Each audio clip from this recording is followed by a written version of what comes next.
Syedaralun, pasar rakyat untuk para pedagang ikan, pedagang sayur di Kedesa Malanga Biren yang dibangun pada tahun 2021 lalu hingga kini belum difungsikan.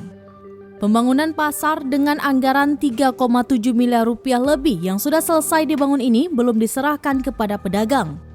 Amatan Serambinews.com pada Selasa 17 Mei 2022, bangunan berupa kios 9 unit ditambah 1 ruangan untuk ATM. Selain itu terdapat sal terbuka untuk pedagang ikan, pedagang daging, dan juga pedagang sayur. Sejumlah kabel listrik sudah terlihat, namun meteran listrik belum ada. Sekcam Samalanga Taufik SE mengatakan pasar sudah selesai dibangun pada tahun 2021 lalu, namun sampai sekarang belum bisa ditempati karena listrik dan saluran di lingkungan pasar belum memadai.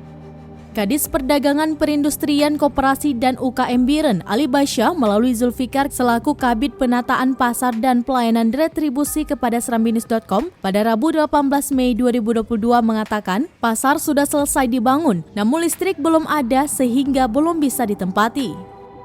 Biaya jaringan listrik dan pembangunan saluran di lingkungan pasar anggarannya dibebankan kepada Pemkab Biren atau sharing anggaran.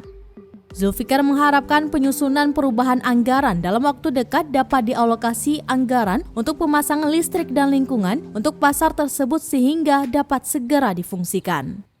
Dari Biren, Yusmandin Idris, Serambi On TV.